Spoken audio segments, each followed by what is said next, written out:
Merhaba, bu hafta iki metal tepsi yenileme fikriyle karşınızdayım. Metal tepsiler oldukça kararmış ve eskimişti. Hatta bir tanesinin kulp kısmı hafif yanmıştı. Bunları yenileyeceğim. Benim metal tepsi yenileme olarak bu üçüncü paylaşımım. İlk olarak tepsiyi tabii ki boyamakla başlıyoruz. Tepsimiz tabii ki temiz olacak öncelikle. Ben burada kendinden vernikli Riçin Veriselfi mobilya boyasını kullanıyorum. Metal yüzeyde oldukça başarılı olduğunu tespit ettim. Ve 3 proje yaptım ve tepsileri kullandım. Hiçbir sorun yaşamadım. 2 kat olmak üzere ön ve arkayı boyuyoruz. Katlar arasında bir gün bekleyelim. Sonrasında dekopaj kağıdı uyguluyorum. Yalnız benim bu kağıt A4 kağıdı olduğu için ben koyu zemin üzerine çalışma imkanı buldum. Normalde pirinç dekopaj kağıtları ya da ince dekopaj kağıtları açık renk zemin üzerine uygulanır. Çünkü aksi takdirde resim kendini belli etmez. Ancak kağıdınız kalınsa benim burada olduğu gibi koyu renk üzerine rahatlıkla yapıştırabilirsiniz. Çiçek tutkalıyla yapıştım. Alt kata oldukça bol tutkal sürelim ve uygun yere ortasından kenarlara doğru olmak üzere fırça darbeleriyle yapıştırıyoruz. Üzerine de tek kat olmak üzere tekrar çiçek tutkalı sürelim. Bakın ben akşamdan sabaha beklettim. Bayağı bekledi.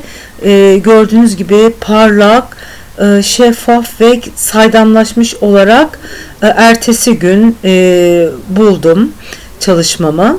Şimdi oval bir bölge yarattım kendime.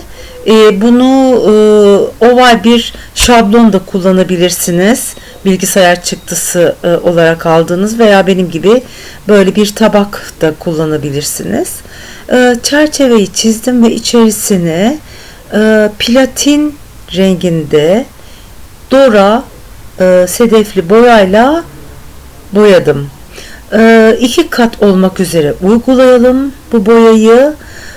Katlar arasında burada 4-5 saat verebilirsiniz platin boya arasına. Şimdi ikinci kata geçmeden kenarındaki motiflere süngerle vuruşlar yaparak motiflerin kabarık kısımlarına uygulama yaptım. Bakın burada darbelerle patlayarak. Fırçayla da uygulayabilirsiniz. Fırçayla da süpürme yaparak yine bu motifleri ortaya çıkarabilirsiniz. Bu şekilde vuruşlar yaptım. Kenardaki süngerle çok fazla içeri girmek istemedim. İstemediğim darbeler olmasın diye. O yüzden fırçayla kenara uygun gördüğüm yere yine dokunuşlar yaptım. Bu dokunuşlarda biraz daha sakin kullanalım fırçayı. Bakın kalan bu gri yerleri de bu şekilde yelpaze fırçayla çok hafif süpürme yaptım ve tepsim bakın bu şekilde çok hoş oldu. İkinciyi de yine şeyi söylememiştim, bu antrasit rengini söylemedim. Antrasit rengine yine boyadım 2 kat olmak üzere arkalı ve önlü. Sonra bu yine aynı şekilde bu Dora boyayı, platin renkli metalik Dora boyayı zeminin her tarafını kapladım. Bu küçük olan tepside. 2 farklı fikir vermek istedim size. İlk katı fırçayla, ikinci katı da süngerle dokunuşlar yaparak boyadım. Kenardaki motiflere de fırçayla bakın dokunuşlar yaparak motifleri ortaya çıkarmış oldum. Kanalıma abone olmayı unutmayın lütfen. Beğeni ve yorumlarınızı da bekliyorum. Evet, bu şekilde ikinci katı bakın süngerle dokunuşlar yaparak 2 kat olmak üzere boyamış oldum. Yine arada kalan bu kısma fırçayla da bu şekilde süpürme yaparak dokunuşlar yapmış oldum. Bu orta kısım bana biraz boş geldi. Üzerine bir şablon kullanarak bir stencil'ın bir parçası, böyle bir desen.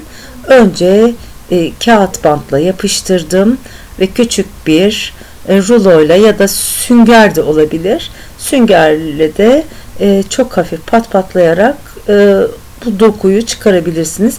Burada dikkat etmeniz gereken, çok fazla boya olmasın sünger üzerinde, dağılmalar olur. Aksi takdirde. Son olarak da vernik uygulamasıyla çalışmamı sonlandırdım. Yarım at vernik kullandım. Vernik uygulamasını mümkünse bir hafta bekleyin, sonra yapın.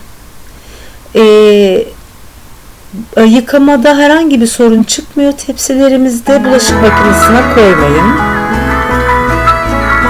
Mümkün olduğu kadar da terlemeyelim. Onun dışında çok rahat yıkayabilirsiniz. Bir sonraki videoda görüşmek üzere. Şimdilik hoşça kalın.